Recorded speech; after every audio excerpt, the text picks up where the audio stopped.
Good evening, everybody. Thank you for coming back to the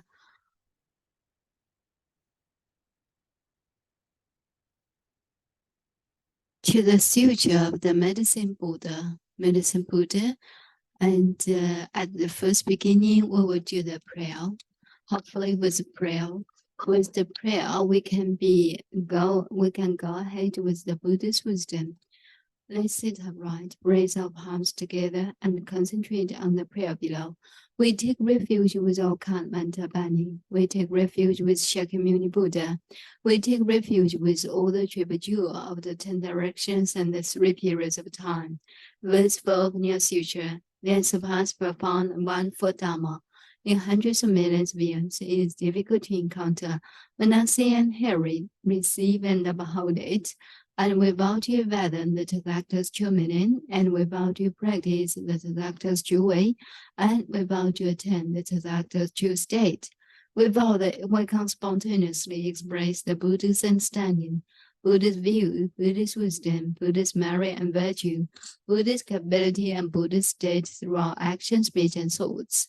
We also vow that all the living beings can enter into the Buddha's understanding, Buddha's view, Buddha's wisdom, Buddha's merit and virtue, Buddha's capability and Buddha's state owing to us. So that's the prayer for today. And now Mahami to our Khan mentor, Bani. Now Mahami to Shakyamuni Buddha. Now Mahami to a Master Medicine King.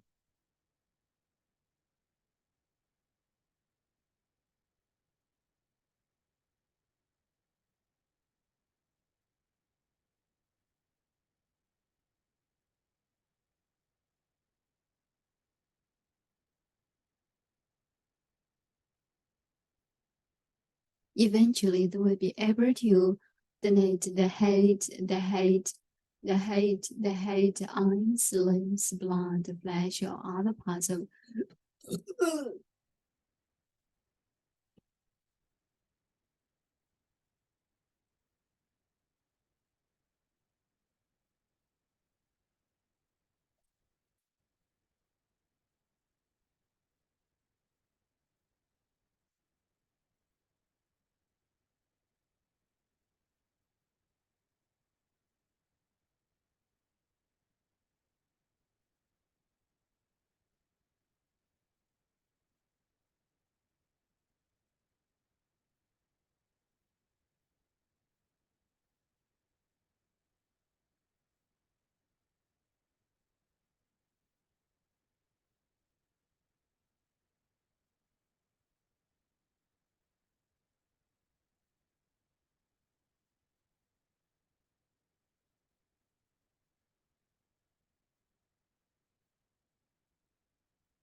Hello, good evening.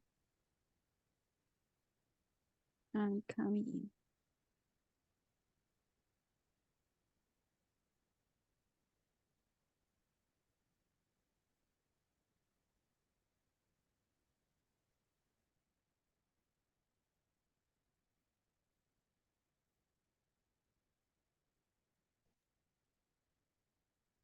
Are you still here? Okay, I'll do the prayer first. Let's sit upright, press our palms together, and concentrate on the prayer below. We take refuge with our kind mental Bani. We take refuge with Shakyamuni Buddha. We take refuge with all the triple jewel of the 10 directions and the 3 periods of time. Verse for opening a sutra, the unsurpassed, profound, and wonderful Dharma in hundreds of millions of eons is difficult to encounter. We now see and hear it, receive and behold it. We vow to fathom the Tathagata's true meaning, and we vow to practice the Tathagata's true way. Sorry. And we vow to attain the Tathagata's true state.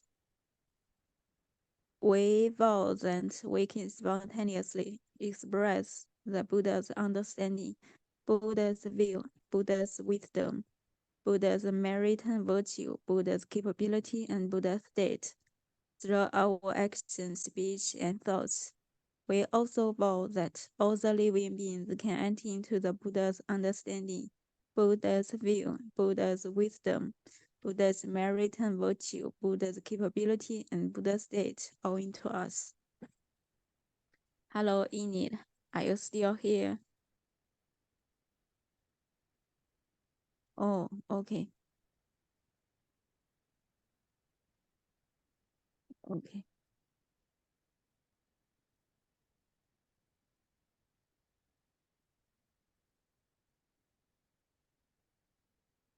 Now I'll read the medicine Buddha Sutra first. Go on.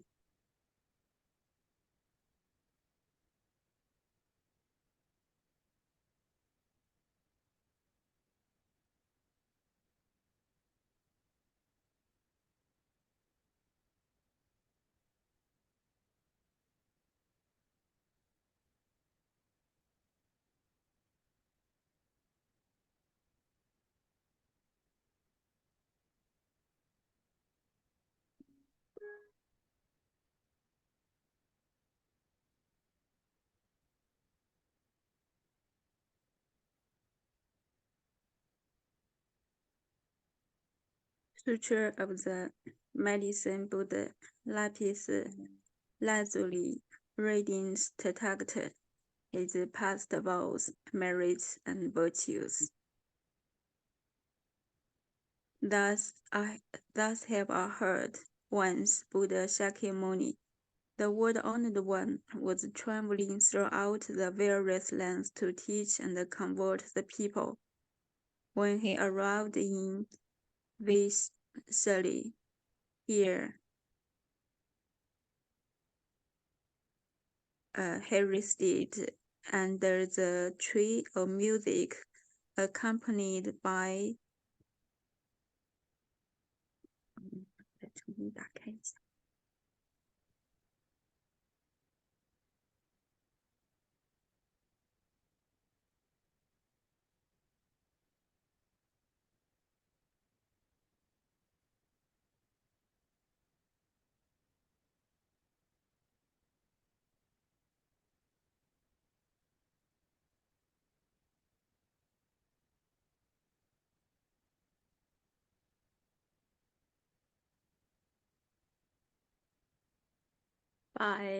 800 great bhikshus, an immeasurably great assembly, including 33,000 great Bodhisattvas, as well as kings, great ministers, Brahmins, laymen, only women, the 8 types of divinities, and other human and non-human beings.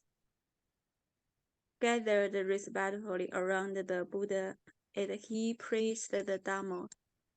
At that time, the Bodhisattva, Manjushri, Prince of the Dharma, receiving the awesome spiritual power of the Buddha, rose from his seat, adjusted his robe to bear his shoulder, and knelt his right knee. He bowed deeply and with palms joined, respectfully addressed the Buddha. Lord Honored One, may I please request you to explain the various names and titles, the great past vows, and the superlative virtues of the Buddhas, so that those who are listening to you will be freed of karmic obstructions, while in the future, sentient beings in the Dharma's same balanced age will also derive great benefit and joy. The Buddha praised the Bodhisattva Manjushri, being, excellent, excellent Manjushri. Out of great compassion, you have urged me to explain the names and titles, merits and virtues, and past vows of the Buddhas, in order to liberate those who are bound by karmic obstructions and bring benefits, peace, and joy to all sentient beings in the Dharma and balanced age. Now listen attentively and reflect very carefully upon what I am about to say. The Bodhisattva Manjushri replied, so be it, Lord Honored One. We will joyfully listen to whatever you wish to teach. The Buddha then said to the Bodhisattva Manjushri, east of this world, past countless Buddhalands, more numerous than the grains of sand in 10 Ganges rivers, there lives a word called pure lapis lazuli. The Buddha of that word is called the Medicine Buddha, lapis lazuli, radiance tathagata. Arhat, the perfectly enlightened, perfect in mind and deed, will gone, know of the words, and surpassed being, tamer of passions. Teacher of gods and men, Buddha, Lord Honored One, Manjushri. When the Lord Honored Medicine Buddha was treading the Bodhisattva path, he solemnly made 12 great vows to grant sentient beings whatever they desired. First great vow, a vow that in a future life, when I have attained the supreme, perfect enlightenment, brilliant rays will shine forth from my body, illuminating infinite, countless, boundless realms. This body will be adorned with the 32 marks of greatness and 80 auspicious characteristics. Furthermore, I will enable sentient beings to become just like me. Taking the great vow, I vow that in a future life, when I have attained the supreme enlightenment, my body inside and out will radiate far and wide the clarity and the flawless purity of lapis lazuli. This body will be adorned with superlative virtues and dwell peacefully in the midst of a web of light more magnificent than the sun or moon. The light will awaken the minds of all beings dwelling in darkness, enabling them to engage in their pursuits according to their wishes. Third great vow, I vow that in a future life, when I have attained supreme enlightenment, I will, with infinite wisdom and skillful means, provide all sentient beings with an inexhaustible quantity of goods to meet their material needs. They will never want for anything. Fourth great vow, a vow that in a future life, when I have attained supreme enlightenment, I will set all who follow heretical heretical ways upon the path to enlightenment. Likewise, I will set those who follow the Shravaka and break Buddha ways onto the Mahayana path. Fifth Great Vow. I vow that in a future life, when I have attained Supreme Enlightenment, I will help all the countless sentient beings who cultivate the path of morality in accordance with my Dharma to observe the rules of conduct to perfection in conformity with the three root precepts. Even those guilty of disparaging or violating the precepts will regain their purity upon hearing my name and avoid descending upon the evil path. Sixth Great Vow. I vow that in a future life, when I have attained Supreme Enlightenment, sentient beings with imperfect bodies, whose senses are deficient, who are ugly, stupid, blind, deaf, mute, crippled, hunchbacked, leprous, insane, or suffering from various other illnesses, will, upon hearing my name, acquire well-formed bodies, endowed with intelligence. With all senses intact, they will be free of illness and suffering. Seventh Great Vow.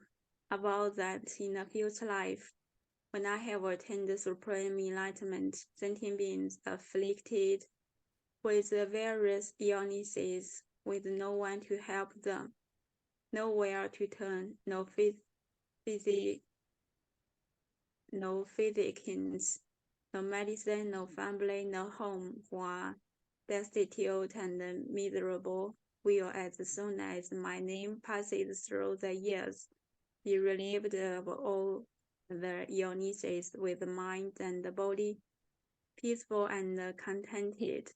They will enjoy home, family, and property in abundance and eventually realize and surpass the Supreme Enlightenment.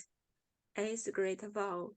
I vow that in a future life, when I have attained Supreme Enlightenment, those women who are extremely disgusted with the 100 afflictions that befall women and wish to abandon their female form, will, upon hearing my name, all be reborn as men.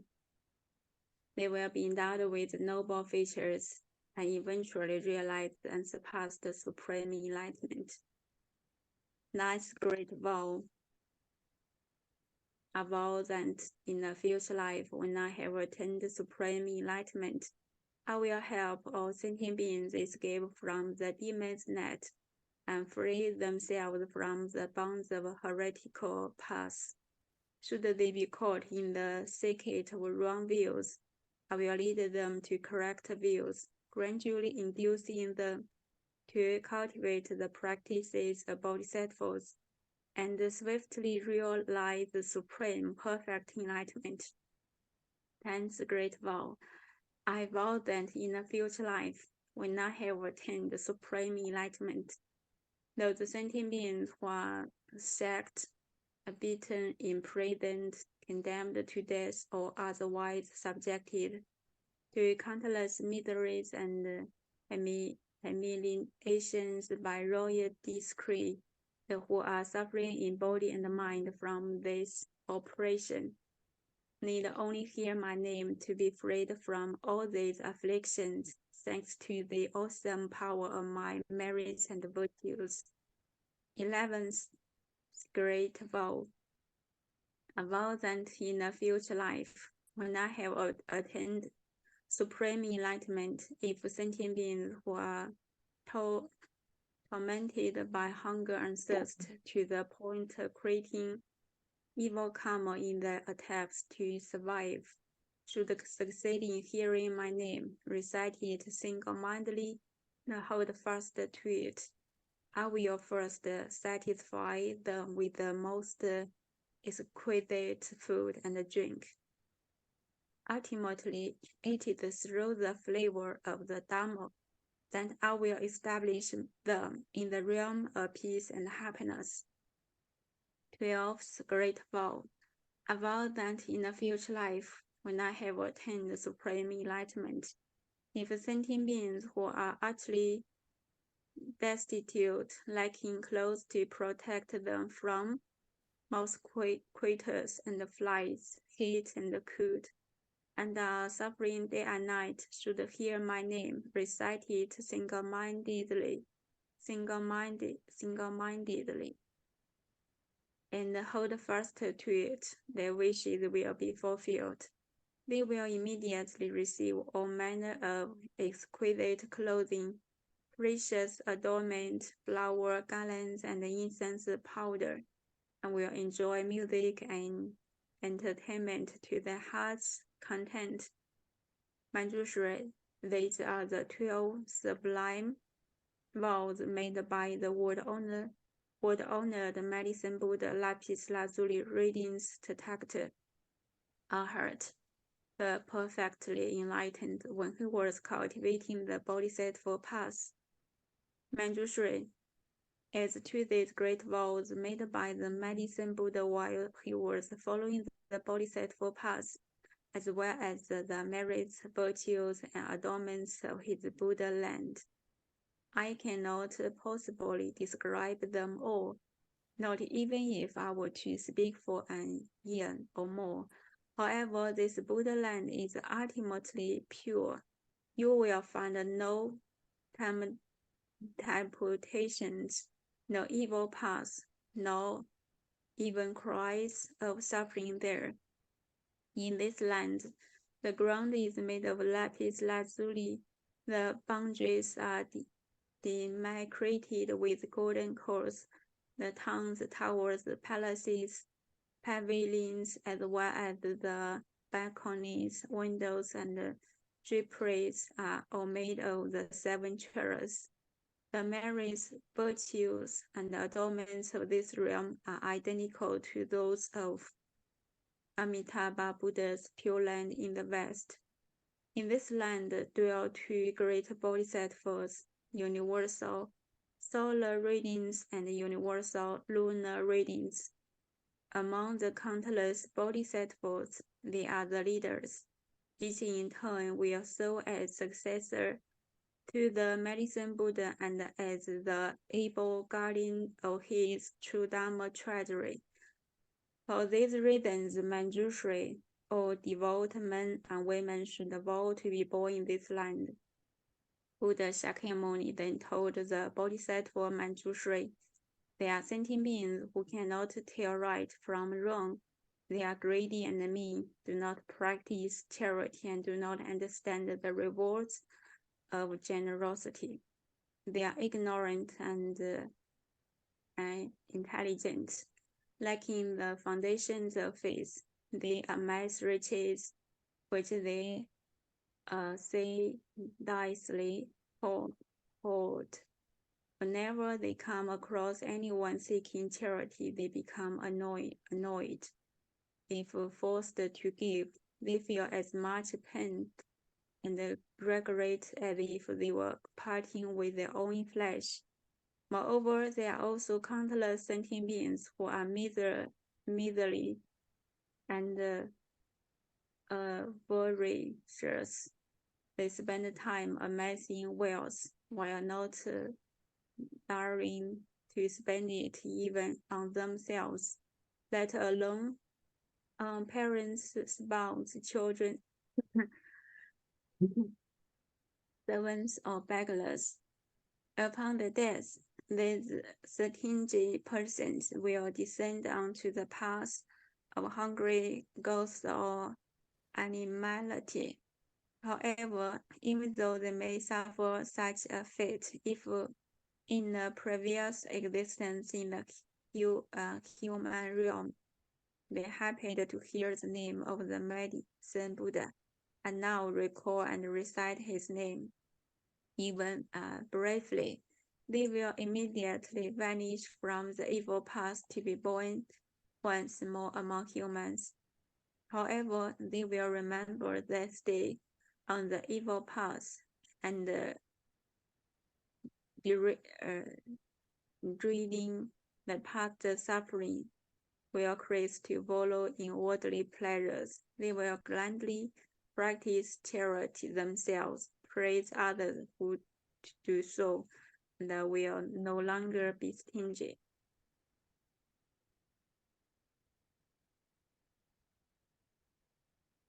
Hello.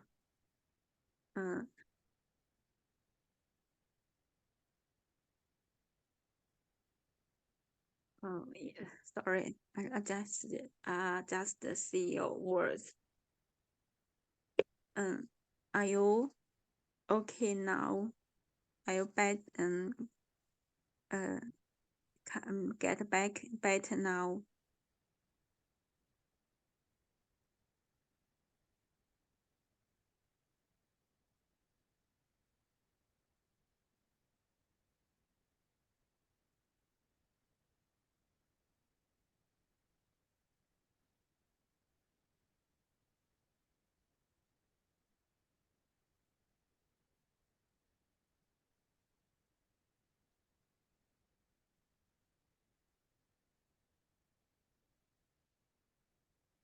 So today when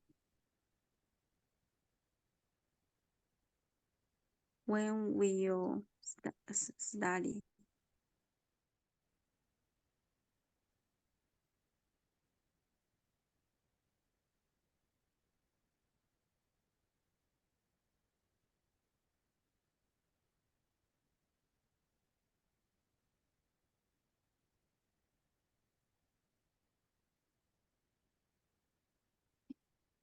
Thank you. If you okay, you can give me the information. Okay.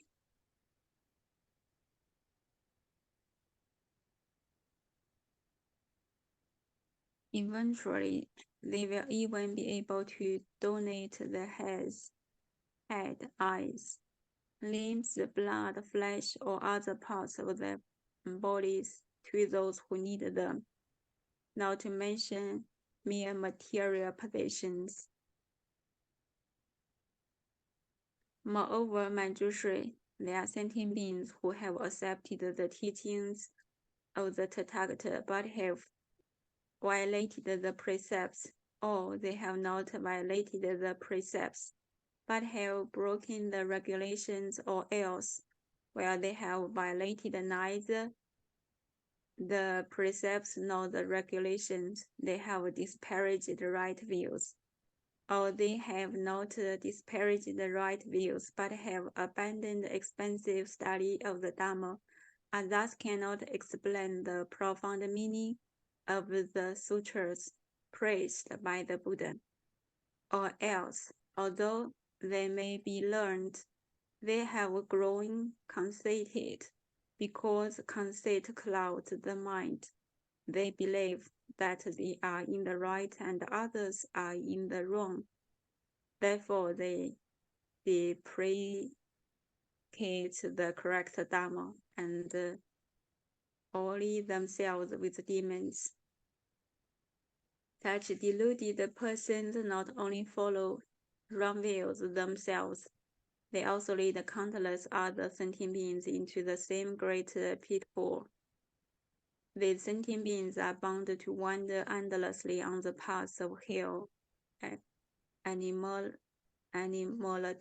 and hungry ghosts. Yet, if they should succeed in hearing the name of the Medicine Buddha, they will abandon the evil conduct forthwith to cultivate wholesome ways and thus avoid descending upon the evil path. Even those who cannot abandon evil practices or cultivate wholesome teachings and thus descend onto the evil path can still benefit from the awesome power of the Medicine Buddha's past vows. If through this power they should hear his name even briefly, their lives on the evil path will end and they will be born again in the human realm. They will hold correct views, diligently pursue the practice and tame their minds. They will then be able to abandon the home life to become monks or nuns. They will uphold and study the Dharma of the Tathagatas rather than disparaging and violating it. With the correct views and extensive study, they will fathom the extremely profound meaning of the teachings, abandon all consent, and cease to disparage the correct Dharma. They will no longer have demons as companions, but will gradually cultivate the practices of Bodhisattvas and swiftly perfect them.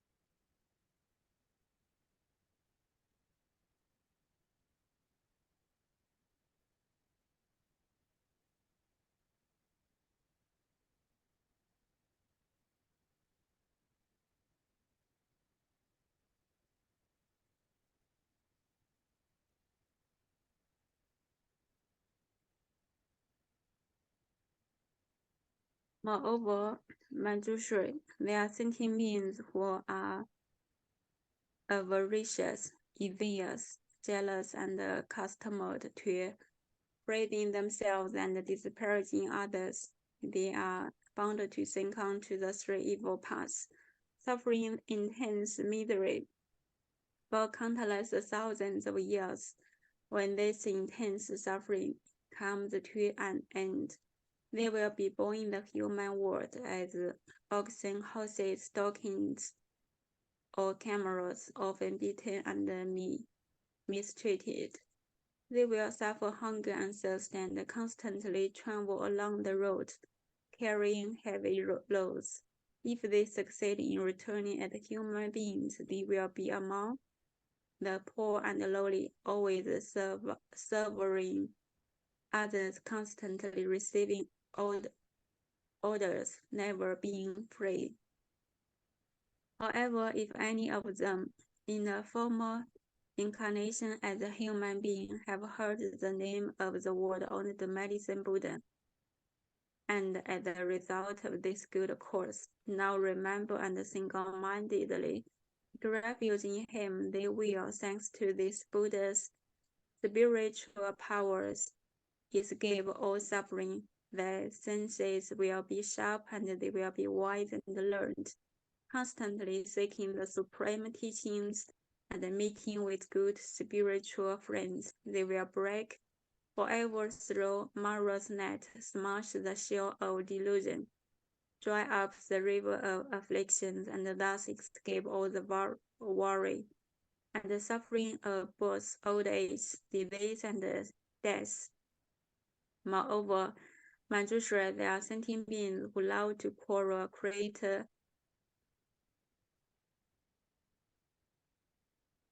and engage in legal disputes.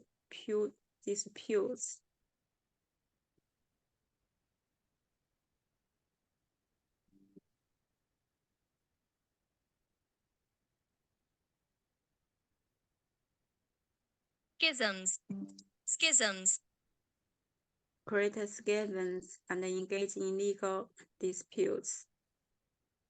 They constantly snake themselves and others suffer, creating and increasing all kinds of evil karma with body, speech, and mind. They plot against one another without mercy, while invoking the spirits of mountains, forests, trees, and tombs. They kill sentient beings and use their flesh and blood to propitiate the Yakasa and Rakshasa demons. They may also write down the names and make images of those against whom they harbor grudges, curse them with evil mantras, or try to harm or kill them with potions which craft or demons raised from the dead. However, if the victims succeed in hearing the name of the medicine Buddha, none of these evil practices can harm them. Moreover, everyone concerned with develop compassionate minds, endeavoring to benefit and bring peace and joy to others. Oh, hello. Are you getting better now? Yes. Yeah, thank you so much for being here. It's Yeah. better because I check it. Yeah, it's a good thing. Yeah, you know. I don't know, it's brew. I think it's brew. Yeah. Spew. Vomit. Vomit. Yeah. The people here use vomit. Yeah. Vomit. Yeah, I have vomited already. Thank you for asking. No worries now. Yeah. Okay. You take care of yourself. Yes.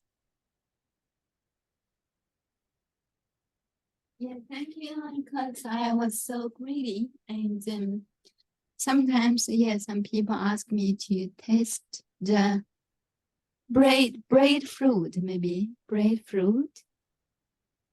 And I just taste it in the green. Actually, it's not so good to taste it in the green. 就是面包果，当它青色的时候，刚才查了一下，青色的时候不能获得食用，就是不能食用。就没有成熟的时候，它是有毒的。So somebody asked me to taste it, and I taste too much. So and then not comfortable at the stomach. Now it's already everything's good now. Thank you so much for your time. For being with me. And I was keeping listening to you just now. Thank you. It's my honor. Yeah. Thank you so much. See you tomorrow. Bye bye. Yeah.